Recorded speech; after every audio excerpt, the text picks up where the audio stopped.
we also have that 6 people have now died to vaping-related lung illnesses in the United States, and 450 people have been diagnosed with some sort of lung issue around vaping. And Donald Trump spoke out about e-cigarettes and said that he wants to move to ban flavored e-cigarettes to discourage young people and children from using them.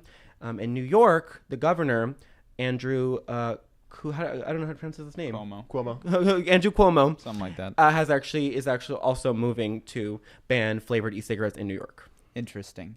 I've heard you've heard both sides of this. So this is totally separate, but my friend who I just want to know where the money is. His mom That's all. Just follow the money. It's in cigarettes. The money's in cigarettes. Well, why wouldn't cigarettes? Here's the just purchase all of these things. Like so, say that you run Philip Morris. Yeah. Why wouldn't you just buy Juul?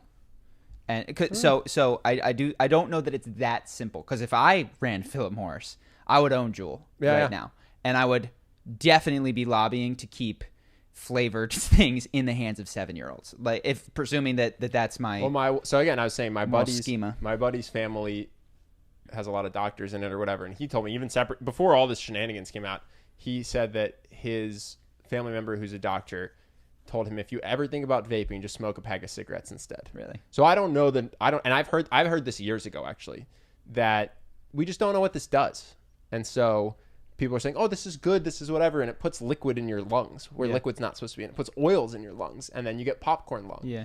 And we just did this thing, not knowing what it was. It's not super studied, and so yeah, of course, there's a chance it's going to be terrible for you. It might even give you cancer. Right? So I don't know. What I have heard is that my mom works in a school, and she said that some of the branding on cigarettes has worked in the sense that we've made it less cool to smoke cigarettes than it was 30 years ago.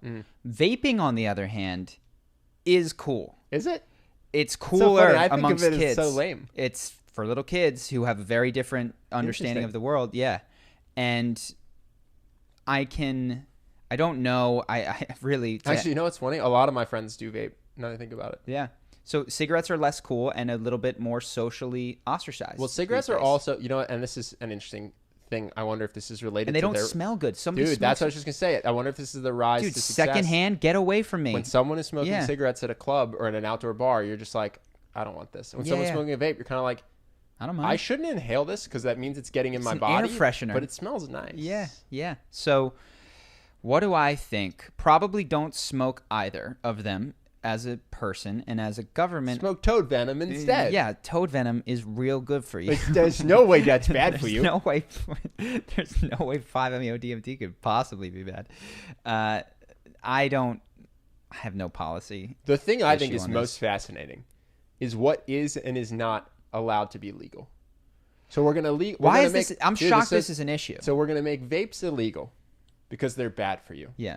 But we're not going to make cigarettes illegal, but they're bad for you. Yeah. And we're going to make psilocybin illegal because it's bad for you. Yeah. But our drunk driving laws are going to be the loosest of any country in the world. Yeah.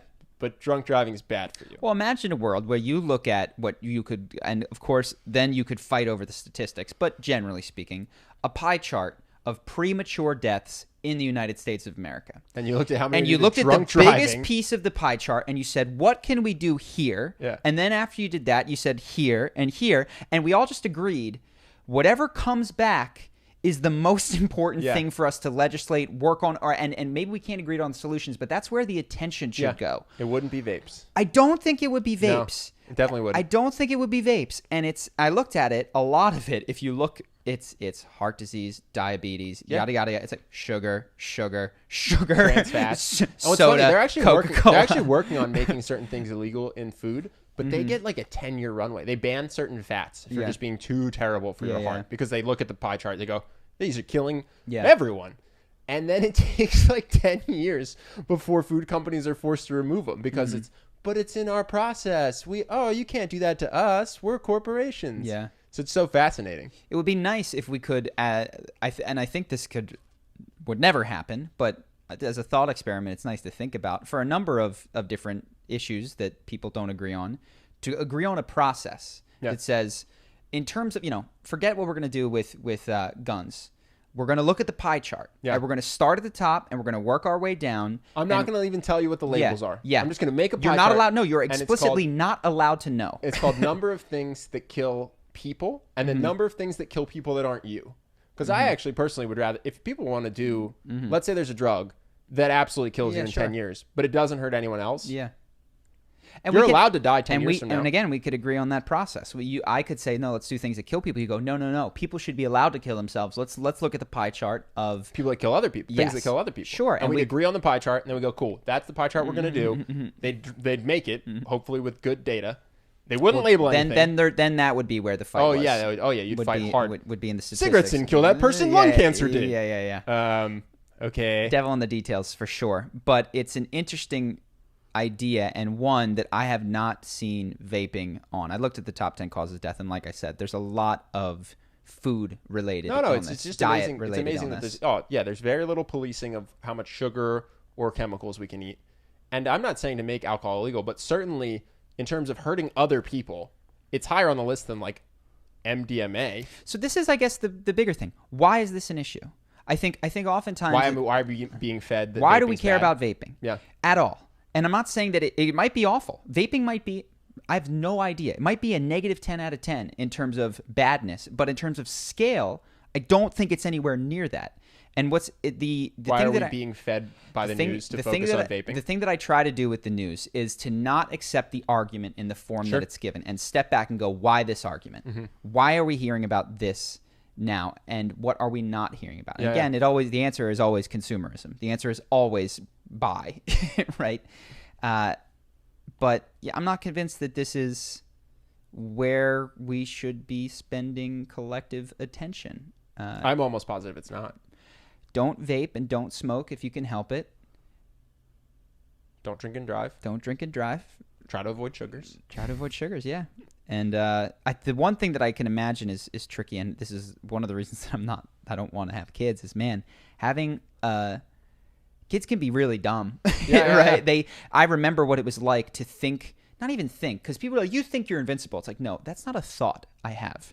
I just doesn't occur to me that anything could go wrong. I don't think I'm invincible. To be clear, that was me until like 28. Yeah, I just the idea of a future that I could mess up cannot enter this brain. Yeah. It's invincibility. That's not what's happening here. My mom used to say I was a full meathead at some point in college. I drank like 18 beers in a day, and my mom was like, "That's really bad for you." I was like, "What could be bad for me?" Future. I'm invincible. Yeah. What do you mean? I can't be hurt. I can't get sick. When I do get sick, it's a fluke. It has nothing to do with my binge drinking, according to my brain. It's tough then to have some 13-year-old who's got 3 friends and 2 of them start vaping, and then it's like, oh man, how do I get through to these kids? Yeah. No, having kids sounds like literally the most stressful thing you could possibly do. Yeah, and I guess I understand from a parental standpoint where it's like, please somebody help me police my child. Yeah. Because this tastes like cotton candy. Yeah. And I just want it to taste like tobacco. Yeah. But anyway, what else we got?